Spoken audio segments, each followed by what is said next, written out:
അടുത്ത കാലത്തായിട്ട് നമ്മുടെ കേരളത്തിൽ കാണുന്ന ഒരു പ്രവണത, ചെറുപ്പക്കാരെല്ലാം പല വിദേശ രാജ്യങ്ങളിലുമാണ്. ഇവിടെ നാട്ടിൽ പ്രായമായ ആളുകൾ മാത്രമേ ഉള്ളൂ. പ്രായമായ അച്ഛനും അമ്മയും മാത്രം വീട്ടിൽ, മക്കളെല്ലാം പുറത്ത്, കൊച്ചുമക്കളും മക്കളും ഒക്കെ പുറത്ത് ജീവിക്കുന്ന ഒരു കാലഘട്ടം. ഈ കാലഘട്ടത്തിൽ മക്കൾ അനുഭവിക്കുന്ന ഒരു പ്രശ്നമുണ്ട്.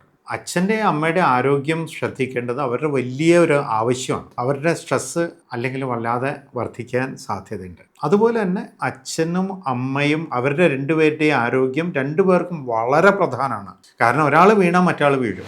ആ ഒരു കാര്യവും കൂടെ മനസ്സിൽ വെച്ചുകൊണ്ട് രസായന ആയുർവേദ സെൻറ്ററിൽ ഞങ്ങളൊരു പ്രോഗ്രാം ആരംഭിച്ചിട്ടുണ്ട്. അതിന് സപ്തപതി എന്നാണ് പേര്. സപ്തപതി എന്ന് പറഞ്ഞു കഴിഞ്ഞാൽ സാധാരണ വധൂവരന്മാർ കൈപിടിച്ച് 7 ചുവട് വയ്ക്കും. ആ 7 ചുവട് വയ്ക്കുന്നതോടുകൂടി അവർ എറ്റേണലി ഫ്രണ്ട്സ് എന്നാണ് പറയുക. ഇവിടെ അതുപോലെ തന്നെ ഭാര്യയും ഭർത്താവും ഒരുമിച്ച് 7 തരം ചികിത്സാ പദ്ധതികളിൽ കൂടെ കടന്നു പോകും. രണ്ടുപേർക്കും ഒരേ ചികിത്സയല്ല കേട്ടോ, രണ്ടുപേർക്കും ഇൻഡിവിജ്വലി ഡിഫറെൻ്റ് ആയിട്ടുള്ള ചികിത്സകളാണ്.